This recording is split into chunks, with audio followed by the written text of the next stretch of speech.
on both my things. Boop. I am recording. Check 1, 2. I also played Metroid Dread. Ooh. Timely. Timely, exactly. I played it the launch day, which was the week before last, 2 weeks ago? Yeah, 2 weeks ago. And I beat it by the Monday, I believe it was. Yeah, it was crazy how quickly you beat it. Yeah, and I knew I would. I was like, even with this being one of the longest Metroids, that as far as at least my initial playthrough ever took me, I knew I'd finish it before the weekend was out or shortly after, and it was great. What a great game. I was a little worried. I was worried that with the slew of awesome Metroidvanias that we've gotten, the amount of time it's been since we've gotten a more classic 2D Metroid, that this was just going to be kind of at best it was going to be okay, and at worst it'd be like a dud, and they're like, oh, they don't know what they're doing anymore. But that was absolutely not the case. It was a great game, true to its roots, with a lot of extra oomph behind it. The snappiest, fastest, best way to play, Metroid I've ever had. Like, Samus has never felt better to control. The combat is on a totally different level than anything else. Like Fusion, which was the most recent 2D Metroids, well, sort of. There was the remake on the 3DS, which I never played, and I'm glad I didn't, because then I don't think I would have enjoyed this one quite as much, because none of this stuff would have felt as new. But Fusion was the first beginnings of like, okay, this is a little more combat focused, a little less exploration, because it was very handholdy as far as like that was concerned. There just wasn't as much exploration. But the combat was, and the puzzles, like the room-to-room puzzles, were a bigger focus. And this one definitely has a lot of that DNA in it, but it definitely opens back up in certain parts, giving you that Super Metroid feel of loneliness and isolation and exploration. It's interesting that you say that about how it is a little more combat focused and a little less exploration focused. Can you elaborate on that? Because, like, to me, I've never played a Metroid game before, and I'm very excited to get into this one at some point in the very near future. But I've played like Hollow Knight, which is kind of a Metroidvania game, and that one to me seemed very focused on. I mean, the combat was good, don't get me wrong, but very focused on exploration aspects. So, like, can you relay that back to how this one felt? Yeah, I mean, as far as Hollow Knight, I think it excels at both of those. I think it brings exploration to one of the peaks I've ever experienced, and combat, especially as you get later into the game, is brutal and involved. But Metroid was always 100% about that exploration, about finding those hidden items, about speed runs and sequence breaking, which is when you find specifically like a story-based power-up before you should, out of order. You're breaking the sequence, and either that lets you skip entire sections or just do things in a different way than you normally would. But because the game is designed in such a way that allows that without it locking you out of weird scenarios and causing you to be unable to play it. That's still in this. But enemies were just kind of there, like if you had enough missiles, you just blow them up. And if you went out of your way to find more missiles, nothing was ever a severe challenge. And as you got more health, like areas that would drain your health just wouldn't drain it fast enough to be a big threat. That is not the case in Metroid Dread. Enemies hit like a truck. There's a counter system that a lot of enemies employ. Basically, they'll charge you in some fashion, and you have a melee attack when you swing your arm cannon, a la, Super Smash Brothers. It's funny that that would be there and then finally make its way into an actual Metroid game. But you have a brief moment where you can counter, and again, a lot of enemies have it. Almost every single boss fight has it as well. And then you can basically stun the enemy for a brief second and essentially just kill it in one shot, where previously it would take, anywhere between 3 to 6 missile shots. It'll only take 1 now if you time that counter right. And you get more health and resources back if you do that counter kill. Bosses are extremely difficult. There is a fast... people compare it to Cuphead. It's probably the best comparison. In that that's what I was just about to ask that, if you could compare it to like Shovel Knight, Shovel Knight, or... Yeah, definitely Cuphead would probably be the most... I've only played a little Cuphead. I've seen a lot of Cuphead. But it is very like... The bosses are fast, but like not like... cheap in that you can't avoid them at all. Like, there's always a way to dodge. You just got to learn the patterns. but you can't get greedy or you will be punished, that kind of thing. Sounds a bit like The Messenger too. A little bit. Different, but like I said, I would lean more on the Cuphead style of boss fights. Okay. And in previous Metroids, again, it was basically like if you went out of your way to get the more resources to have a huge stockpile of missiles or a huge stockpile of health, it was just like a standoff. Like you could just sit there and fire at the boss the whole time for the most part. Just a slugging match is how those old ones play it out. Exactly. Like Ridley's bouncing around, shooting fireballs, stabbing you with his tail, and like, yeah, you can try and dodge that, or you can just blow him to smithereens before he kills you. And that was how I always played Metroid. And so that was kind of a wake-up call when I got to the first couple of bosses in here. But they're also highly cinematic, which is a first for the series. And they're all very different from each other and super, super rewarding. There are some mini-bosses or recurring kind of like, mid-tier bosses that get a little old and feel a little cheap compared to like the really big set-piece bosses by the time, you've fought them like 6 times. But overall, a huge highlight of the game, and I really liked it. So you mentioned that this one is more cinematic than previous installments. Mm-hmm. Does that go along with how this? Is it got more story than previous installments, or? Yeah, by sheer fact that it has cutscenes. At the beginning there's a lot, and at the end there's a lot, and in the middle there are some, basically where you'll enter a room and all of a sudden you've lost control of Samus, which is just something that almost never happened. It definitely never happened in the original Metroid and Super Metroid, maybe once or twice. A couple more times in Fusion, but really it was just not a hallmark of the series, and they do it amazingly. Samus still doesn't talk, but has never been more expressive. She talks a lot in Other M, which is the Wii game, but nobody likes to talk about that because everybody hates that game and that version of Samus. But man, she has just never been as cool, and she is mean in but like to her enemies kind of way. She's brutal, and it's all nonverbal, and it's so cool. And there's no better moment than the final moment after you beat the final boss.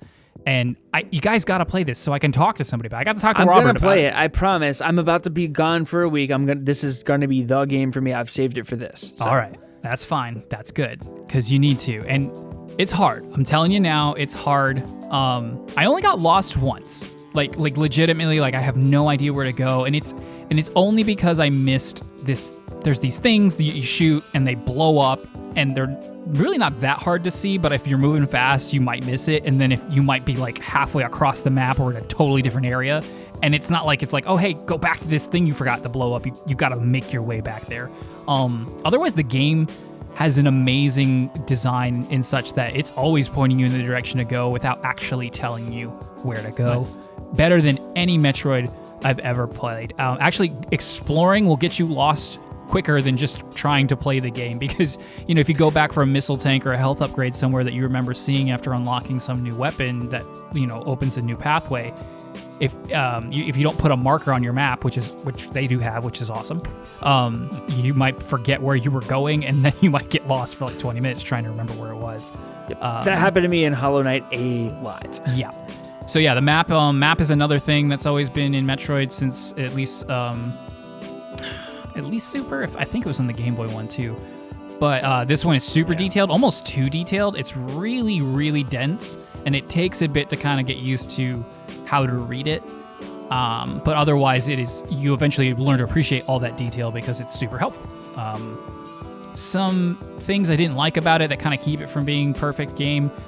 Funnily enough, the atmosphere kind of just doesn't do it for me. You're on a planet, but most of it acts like a space station, except not it's missing those hallmark zones. Like some areas of certain zones are like a jungle or like just very terrestrial, and some are very cold and clinical because you are inside like a laboratory of sorts.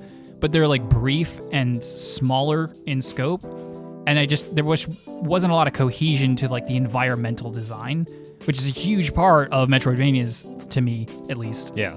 And so I was just like, it's fine. It wasn't bad at all, and it looks good for, a 2D Metroid on a Switch. And the cutscenes are, nice. Like the models aren't. There's no weird jaggies, and the frame rate dips really, really rarely. Otherwise, I'm pretty sure it's locked in at 60. Otherwise, except for those rare dips. So that's nice. there are a lot of abilities, and so button mapping would have been really nice. Not usually something a huge problem in Metroid, but because there are so many, and you have to use a lot of them sometimes, like in combat with good precision, it would have been really nice to be 100% comfortable with them. And there were some combinations I was just like getting tripped up on constantly because it just wasn't clicking with me that way. And I wrote something else here that doesn't make a lot of sense to me, so I won't knock the game on it since I can't verbalize it correctly. But yeah, 9 out of 10, 9.5, 9.9 out of 10. It's so close. And I played through it twice, and I 100%ed it, but like there is something that holds me back from calling it a perfect game. You have this whole rating system, and you give me a numerical value card? I want you to know how close to my perfect it is. That's why people use the numerical one. Maybe it is. It's not normally Crazy. needed. Normally I can just say great, and I mean great, or I mean perfect. Well, maybe you just need to add one more little... I'll call it the Metroid Dread section. rating. Yes. I'll rate this Metroid there you Dread go. out of cards. There you go. Yes, do it. Out of carts, yes. I mean, on that topic, where does this rate to the other Metroids? Good question. Very good question. Probably still the best one. Okay. Nothing Is that beats... including the primes? I haven't played the primes. I've only ever played the first prime, actually. I played a little bit of Prime 3, Corruption, but I haven't ever played it in full, and I've never touched 2. I have them on the Wii U, and I've, of course, been itching to go to them since I played Dread, just to get more Metroid fix. Because before this came out, I played Zero Mission, Super Metroid, and Fusion, and they're great. Dread overall is probably still a better game. I like certain parts of Zero Mission, I just like them better. Certain parts, it's too much to get into the details of that, and nothing beats Super Metroid's atmosphere. Out of all the Metroid games, nothing beats Super Metroid's atmosphere. The music, a little dull in this too. I couldn't hear it. Like, I've got it all the way on max, and it's just not coming through, and what I do hear, I don't find particularly interesting. Again, something that I've not ever found before, with Super Metroid having phenomenal music and really serving that atmosphere and making every zone come to life with, in conjunction with that track score. It's interesting how indies have maybe surpassed Nintendo in the genre of music that they helped pioneer. Yeah. I'm interested to see where the series goes. If they continue Samus's story as is, it's like, well, I mean, you can always just hand wave a lot of stuff, but there are some things that happen at the end of this. There's like, I don't really know where you go with this character. And I certainly don't know if you continue in this genre. I don't know if you reinvent her and does it stay 2D, but you do something completely different? Or do we just move on to the Prime style things? Or after Prime 4 and Metroid 5, do we just break off and try something utterly different than either of those? But who knows? Because who knows when Prime 4 is coming out? And obviously we just got this. There's not going to be another one for a really long time, but... Yeah. Wasn't like we waited how long between this and Fusion?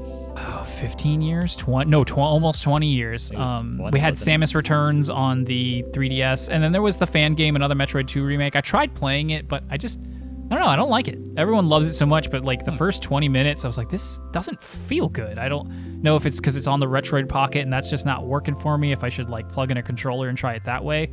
But I didn't like it. But Metroid Dread, worth the $60. I was...